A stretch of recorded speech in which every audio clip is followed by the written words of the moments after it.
Hi everyone, welcome to our channel. So ముందుగా మన ఛానల్ని ఎవరైనా సబ్స్క్రైబ్ చేసుకోకపోతే వెంటనే సబ్స్క్రైబ్ చేసుకోండి. సో ఆంధ్రప్రదేశ్ రాష్ట్రంలో ఉమ్మడి కూటమికి పెద్ద ఎదురు దెబ్బ తగిలిందని చెప్పవచ్చు. సో దీనికి గల కారణం ఎలక్షన్ కోడ్ రావడం వల్ల సో వాలంటీర్లు వృద్ధాప్య పింఛను పంచకూడదు, సో వాళ్ళ సంక్షేమ కార్యక్రమాలు ఏది చేయకూడదని అయితే నోటీస్ ఇవ్వడం జరిగింది.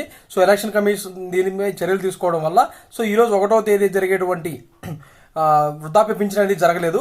సో చాలా వరకు చంద్రబాబు నాయుడు గారే వాళ్ళే వాంటెడ్గా ఈ 1వ తేదీని పింఛన్ ఆపించారు. సో ఇంకా వాలంటీర్లు అనేది ఉండదు, ఇటువంటి సంక్షేమ పథకాలు డైరెక్ట్గా ప్రజల వద్దకు వెళ్ళవు అనే ఒక అపోహన అయితే చాలా బలంగా బయట పోర్ట్రేట్ అయితే అవుతుంది.